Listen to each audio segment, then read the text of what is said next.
Hi welcome to Telugu రాజ్య entertainment sponsored by ఆనంద homes the drizzle. సినిమాల్లో కొన్నిసార్లు లాజిక్ ఉండదు, లాజిక్ లేకుండా కథలు సాగుతాయి. అయితే పురాణాల నుంచి తీసుకున్న కథల విషయంలోనూ ఇదే జరుగుతోంది. కల్కి విషయంలోనూ ఇదే జరిగింది. ఈ సినిమా తీయడానికి తనకి భారతీయ పురాణాలు స్ఫూర్తి అని చెప్పారు దర్శకుడు నాగ్ అశ్విన్ పలు సందర్భాల్లో. ఈ సినిమా కథ మొదలవడం ద్వాపర యుగంలో మహాభారత సంగ్రామం అయిన తర్వాత శ్రీకృష్ణుడు అశ్వత్థామకి శాపమిస్తాడు. అలాగే అశ్వత్థామ చేసిన పాపం పోవాలంటే కలియుగంలో కల్కిగా పుడతాను, అప్పుడు నువ్వు ఆ బిడ్డని కాపాడాలి అని కూడా చెప్తాడు కృష్ణుడు.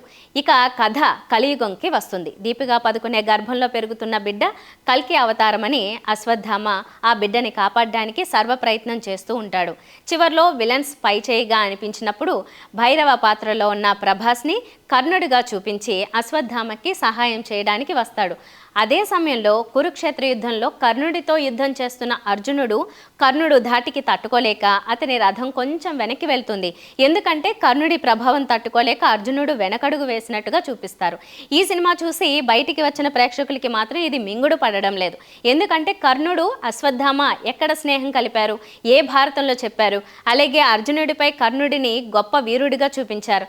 ఇది కూడా భారతంలో ఎక్కడ ఉంది? మరి ఏ పురాణాలు నాగ్ అశ్విన్ చదివారు అని బయటికి వచ్చిన ప్రేక్షకులు బుర్రలు బద్దలు కొట్టుకుంటున్నారు. మహాభారతంలో కర్ణుడు గొప్ప వీరుడే, కానీ అర్జునుడి కన్నా కాదు. కర్ణుడు ఎంత గొప్ప దానాలు చేసినా గొప్ప వీరుడైన అధర్మం వైపు ఉండి యుద్ధం చేశాడు. అలాగే అర్జునుడి చేతిలో కురుక్షేత్రం కన్నా ముందు చాలాసార్లు ఓడిపోయాడు. అనేక సందర్భాల్లో కర్ణుడిపై అర్జునుడిదే పైచేయి అవుతుందనేది మహాభారత కథ. కర్ణుడు మాటలు విని దుర్యోధనుడు పాడైపోతున్నాడు అని అశ్వత్థామ కూడా ఎన్నోసార్లు హెచ్చరించాడు.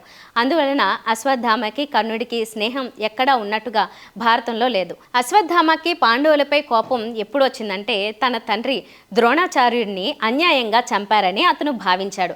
దృష్టద్యుమ్నుడు కత్తితో ద్రోణాచార్యుడు తల నరుకుతాడు. అది చూసి అశ్వత్థామ పగ పెంచుకుంటాడు. అయితే ఎక్కడా కూడా కర్ణుడికి అశ్వత్థామకి స్నేహం ఉందని మాత్రం చెప్పలేదు. అలాగే అర్జునుడి కన్నా కర్ణుడు ఎందులోనూ గొప్పవాడు కాదు.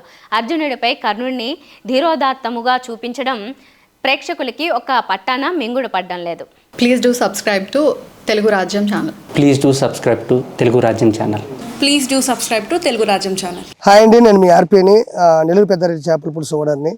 మీరు తెలుగు రాజ్యం అనే ఈ యూట్యూబ్ ఛానల్ సబ్స్క్రైబ్ చేసుకుని మంచి మంచి వీడియోలతో వస్తారు. Thank you so much. Hi people, I'm Sonakshi Verma and you please watch Telugu Rajyam and please subscribe to the channel.